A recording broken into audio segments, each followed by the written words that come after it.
teman-teman, kembali lagi bersama aku Melam Pratiwi. Nah, di video kali ini saya bakalan menjelaskan materi tentang uji signifikan data penelitian. Nah, langsung saja sebelum ke contoh soal dan penyelesaiannya, kita bakalan ngebahas dulu pengertian dari uji signifikansi data penelitian. Nah, uji signifikansi data penelitian adalah pengujian yang digunakan untuk melihat apakah ada perubahan yang terjadi setelah penelitian dilaksanakan. Misalnya penelitian sosial, ada pretest dan posttest, dan jika data tersebut bersumber oleh orang yang sama, maka akan dilakukan uji normalitas dan uji signifikansi. Apakah terjadi perubahan nilai pretest dan posttest?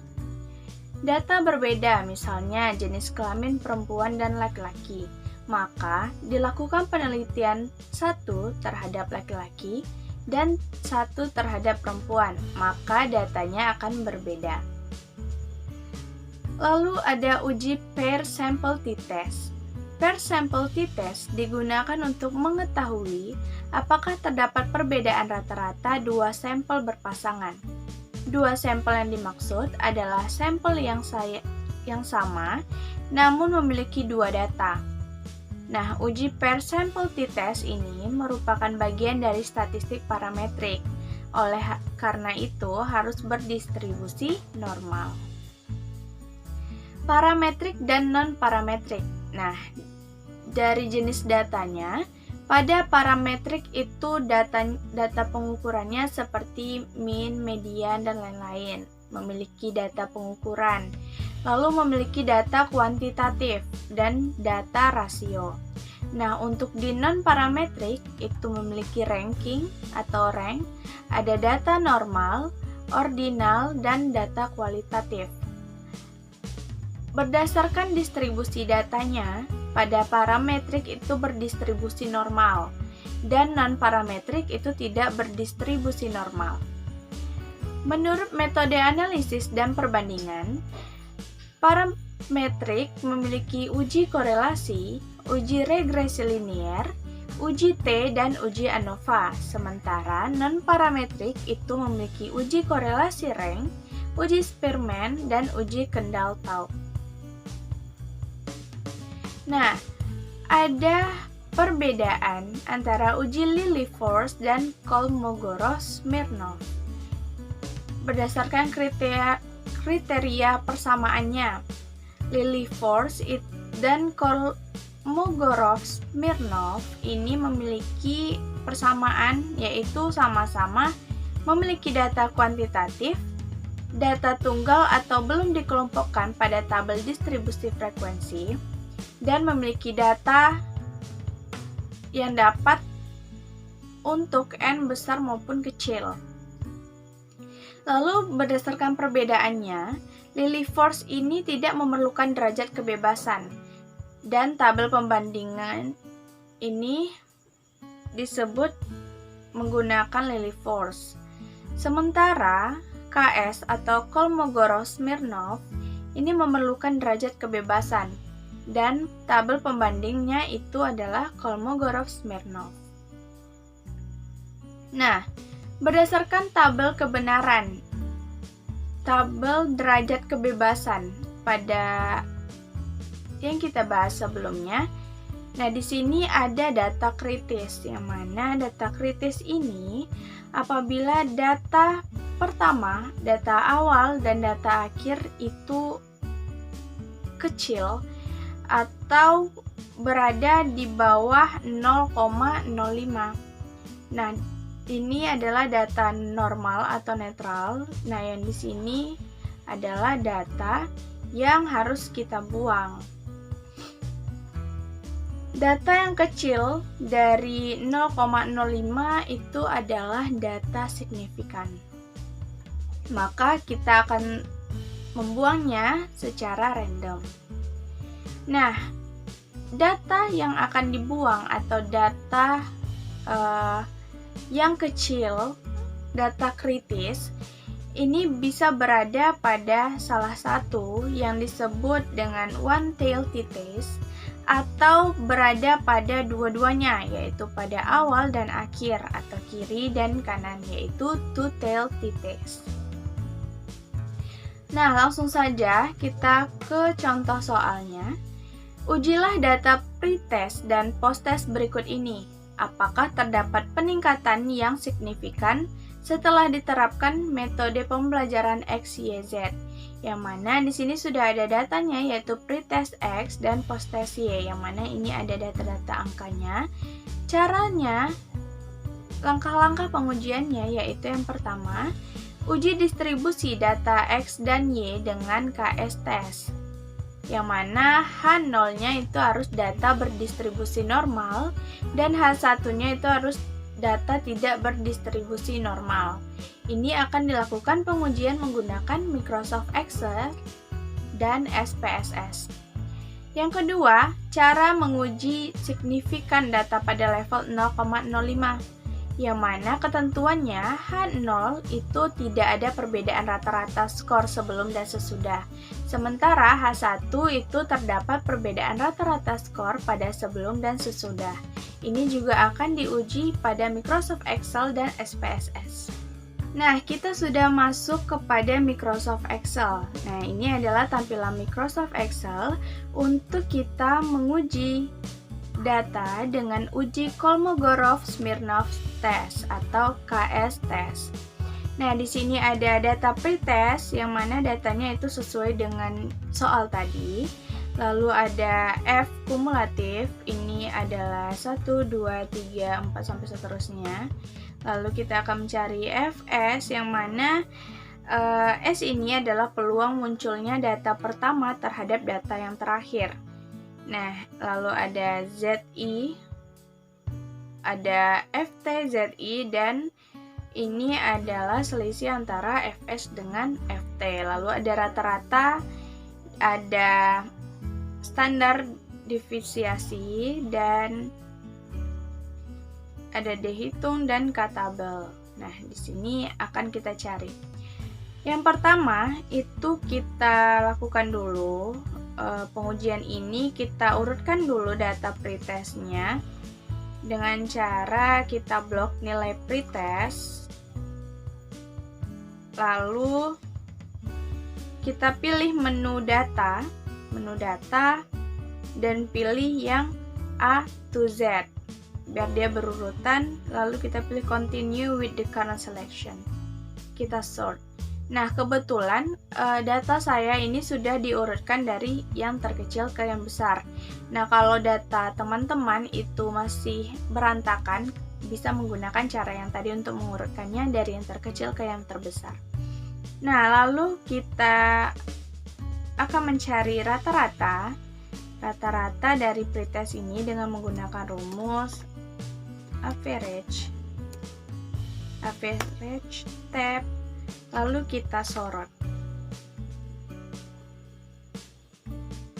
tutup kurung, enter. Nah, lalu setelah itu kita akan mencari standar deviasi, yaitu dengan menggunakan rumus stdef,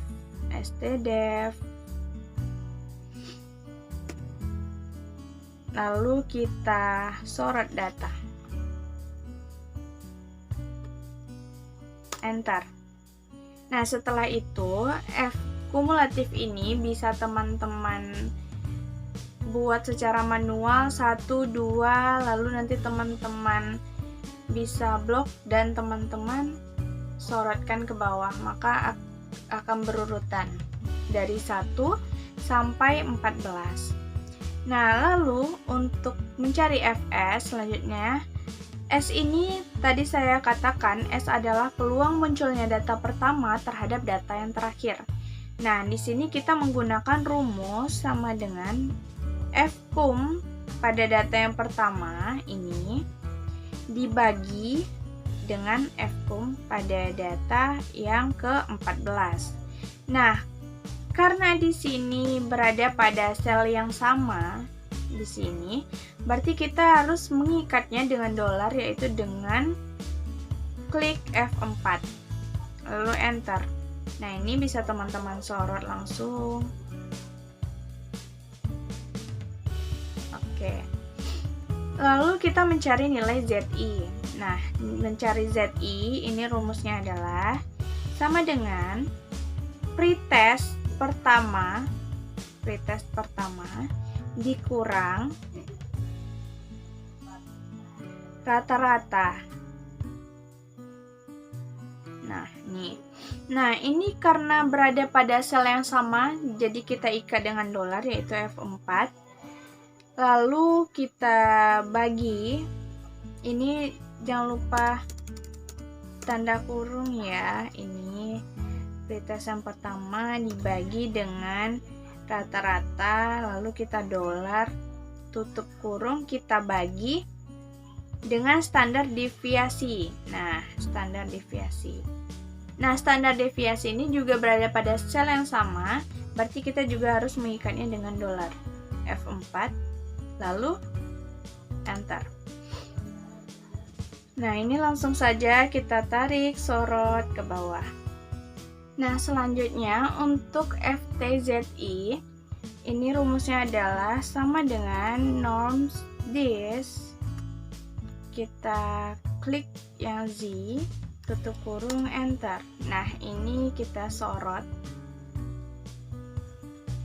Lalu kita mencari selisih antara Fs dan Ft.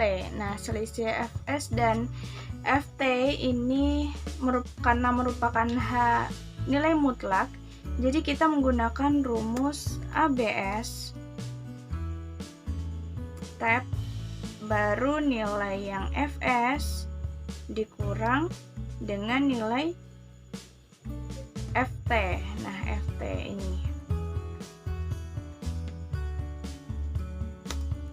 Oke. Lalu kita sorot. Nah, kita cari D hitung. D hitung ini kita menggunakan rumus max. Kita sorot datanya.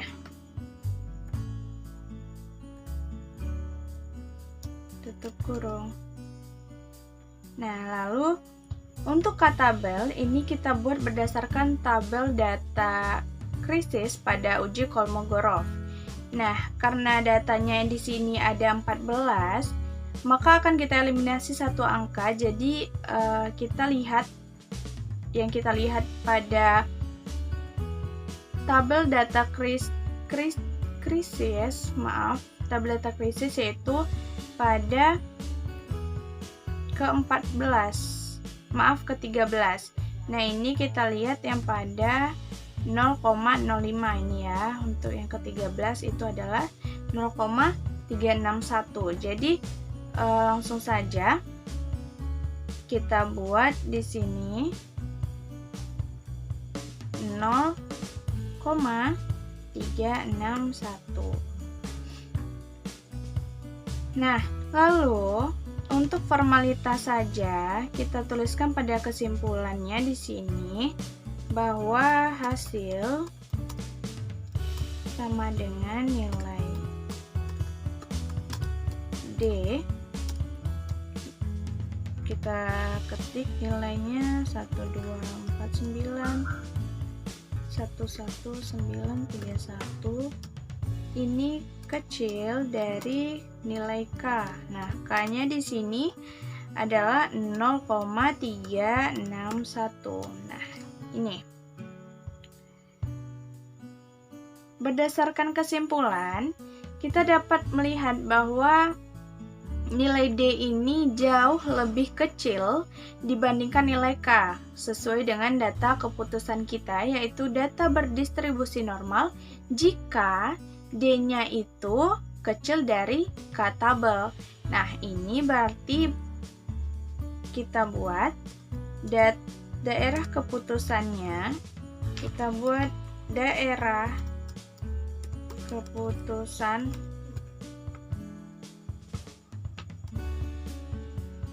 ya, kita buat di sini.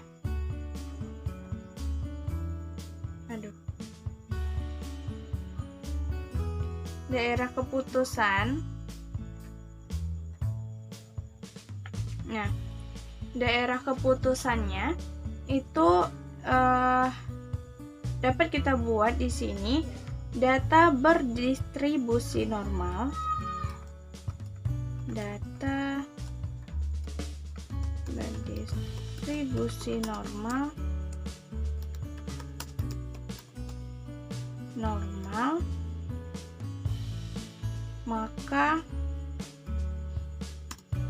maka H0 diterima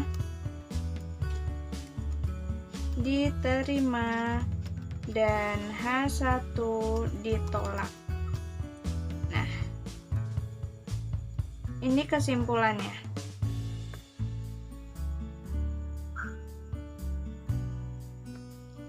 Nah, ini kita sudah menyelesaikan data ini menggunakan cara yang manual, yaitu menggunakan Microsoft Excel. Kita akan membuat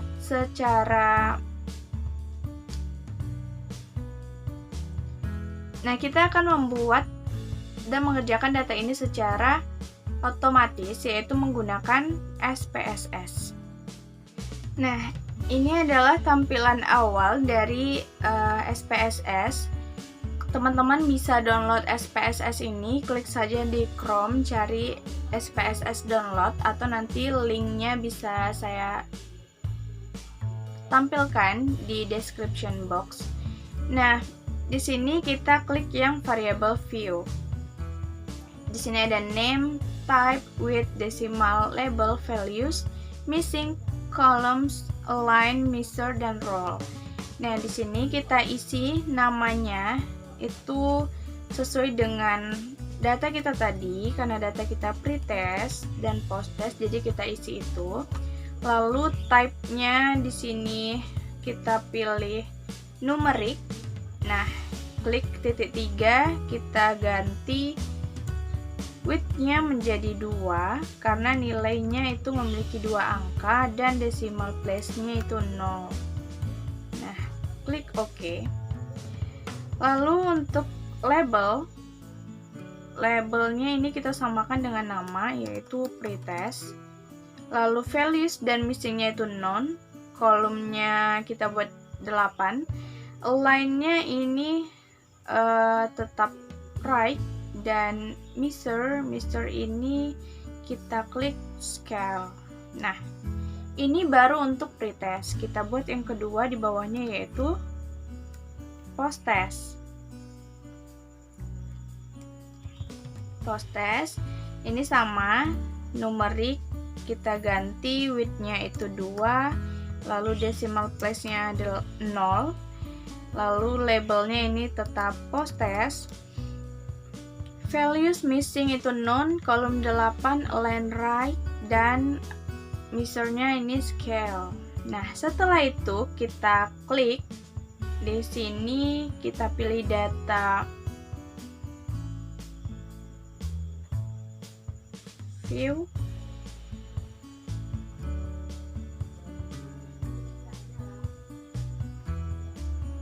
Nah, kita klik di sini data view.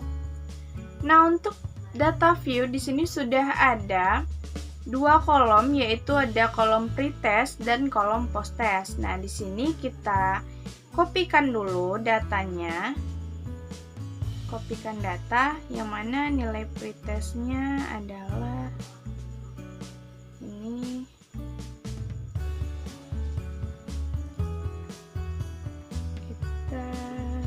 Kita blok ya. Copy. Kita klik di sini. Oke, setelah kita salin data pretest ini, kita klik analyze. Lalu kita pilih yang non parametric test. Lalu kita pilih legacy dialog dan pilih sampel 1 sampel KS. Nih, oke. Nanti akan tampil seperti ini. Nah, karena kita ingin membuat yang variable listnya ini yang pretest, jadi kita masukkan pretest ini ke dalam variable list dengan mengklik panah ini. Nah, lalu kita klik OK. Nah, ini hasil tampilannya. Kita sudah dapatkan di sini nilai positifnya itu adalah 125. Nah, kita lihat di sini hasil yang sudah kita dapatkan. Nilai output positifnya adalah 125. Kita bandingkan ya. Hasil D. D ini adalah 0,1249. Kalau dibulatkan menjadi 0,125. Nah, sama hasilnya seperti nilai positif ini. Lalu di sini juga ada min. Minnya itu 55,07, itu sama dengan rata-rata di sini. Lalu ada standar deviasinya di sini ada 3772. Di sini ada 37716, itu kalau dibulatkan juga menjadi 3,7712.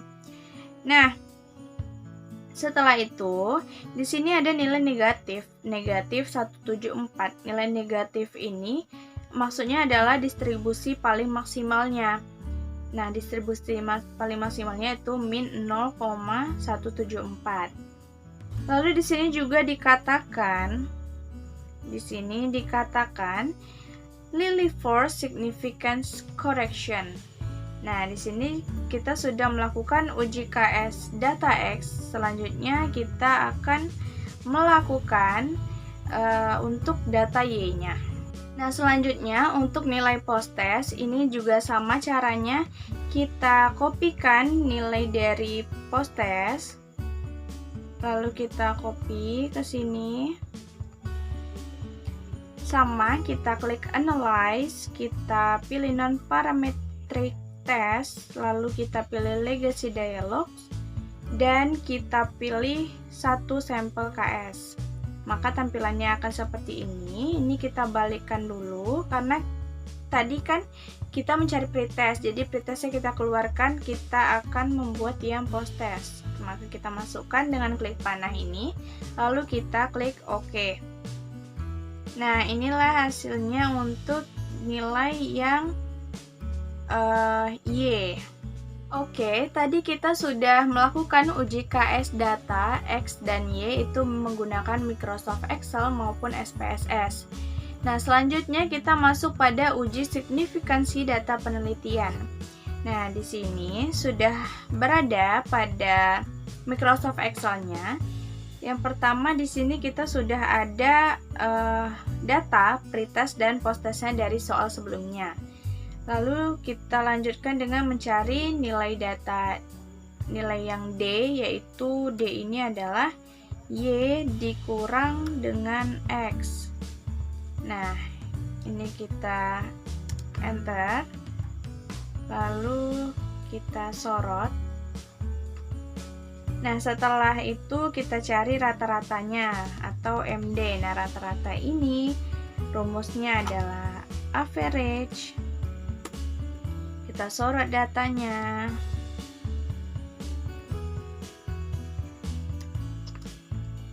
Oke. Lalu selanjutnya kita cari nilai XD. XD ini adalah D dikurang MD, sama dengan D dikurang MD. Nah, karena D dan MD ini berada pada satu sel, kita ikat dengan menggunakan dolar, yaitu F4, enter. Lalu kita sorot. Nah, setelah itu kita mencari XD kuadrat. Sama dengan ini nilai XD kita kuadratkan. Nah, ini juga kita sorot. Selanjutnya kita akan mencari jumlah dari XD dan XD kuadrat, yang mana jumlah ini rumusnya adalah sum. Kita sorot datanya, tutup kurung, enter. Lalu untuk XD kuadrat itu langsung saja kita tarik rumusnya. Nah, sudah kita dapatkan hasilnya. Setelah itu, kita akan menghitung T hitung dan T tabel, yang mana rumus T hitung ini sama dengan MD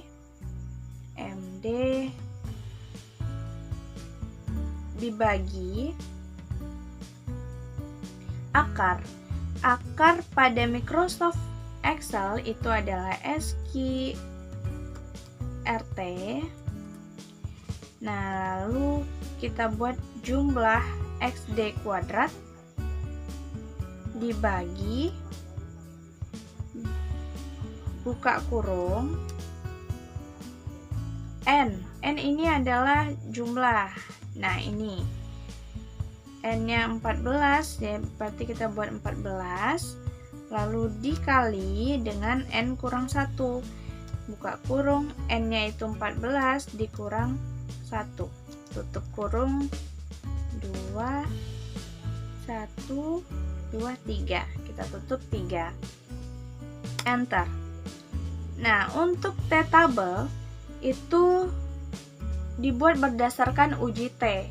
Karena datanya ini ada 14, maka dua data itu kita harus bebaskan. Jadi kita ambil pada data yang ke-12, kita ambil di data yang ke-12 pada tabel T. Data ke-12 ini kita ambil yang 0,05. Nah, kita ambil yang 0,05 yaitu ini, 2,17881. Kita copy, lalu kita pindahkan ke sini. Oke, kita tulis manual 2,17881. Nah, di sini bisa kita perhatikan, bisa kita lihat bahwa T hitung ini jauh lebih besar dibandingkan T tabel. Maka kriterianya yaitu terima H1 apabila T hitung besar dari T tabel.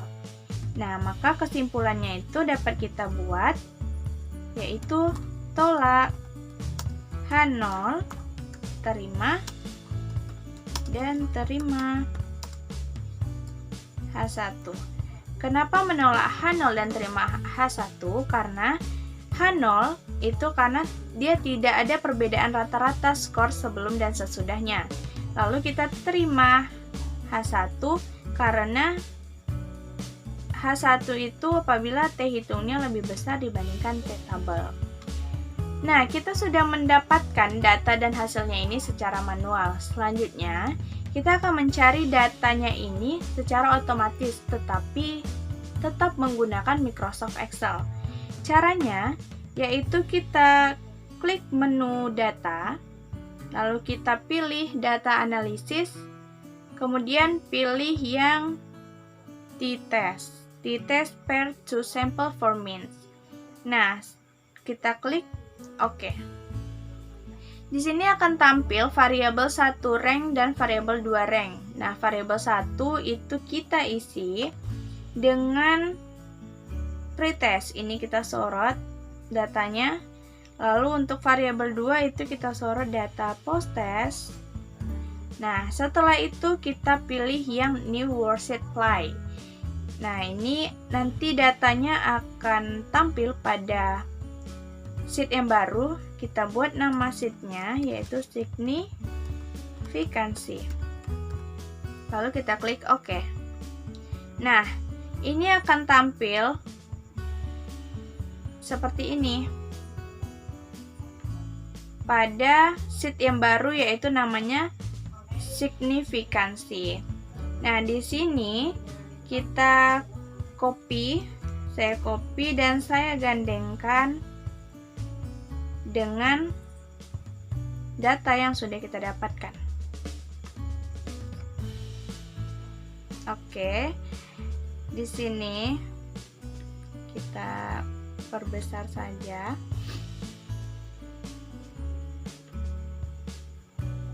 Nah, di sini kita sudah mendapatkan untuk nilai T stat dan ada T critical to tail.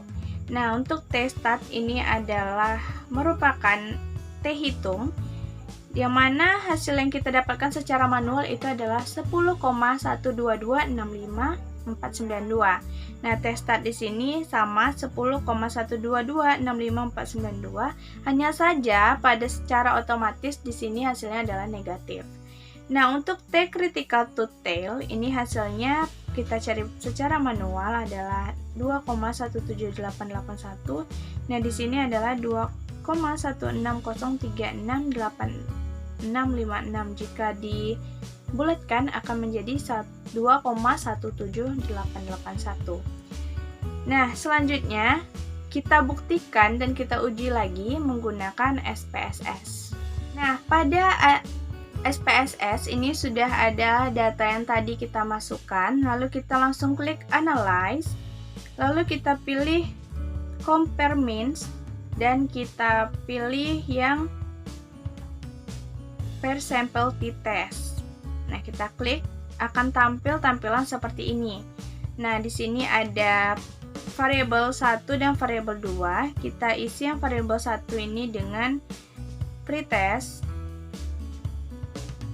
dan variabel 2-nya itu post-test. Nah, setelah itu kita klik OK.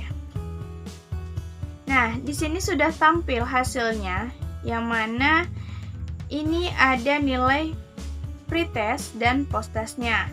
Nah, di sini nilai hasilnya adalah kita dapatkan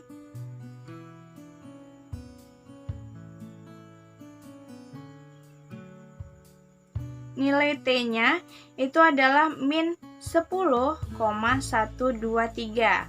Nah, kita lihat lagi yang tadi. Nih, min 10,122 sama. Lalu kita lihat untuk signifikansinya yaitu kecil dari 0,01. Lalu di sini ada minnya yaitu min 12,786. Nah, ini saya akan kopikan ke Microsoft Word. Nah, di sini sebelumnya saya sudah mengopikan untuk distribusi nilai X dan nilai Y-nya. Lalu di sini kita copy per sampel T. Kita akan buat kesimpulan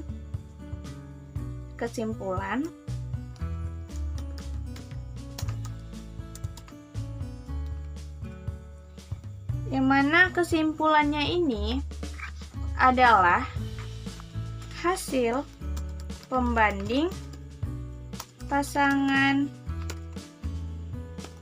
nilai pretest dan post-test mendapatkan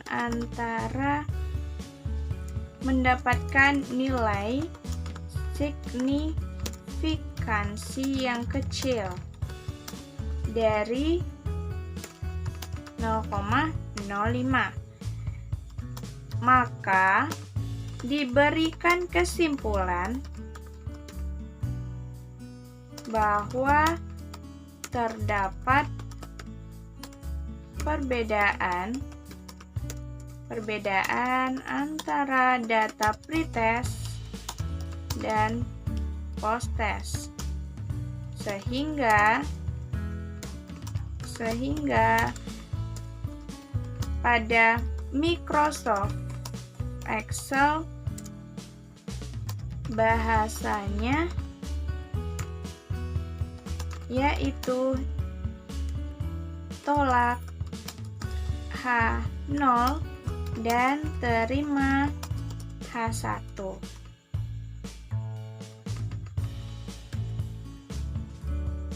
Nah, sekian penjelasan dari saya mengenai uji KS test dan uji signifikansi. Semoga ini bermanfaat untuk teman-teman semua. Jangan lupa like dan subscribe channel ini, dan jangan lupa komen di kolom komentar jika teman-teman menyukai video ini. Terima kasih, saya akhiri. Assalamualaikum warahmatullahi wabarakatuh.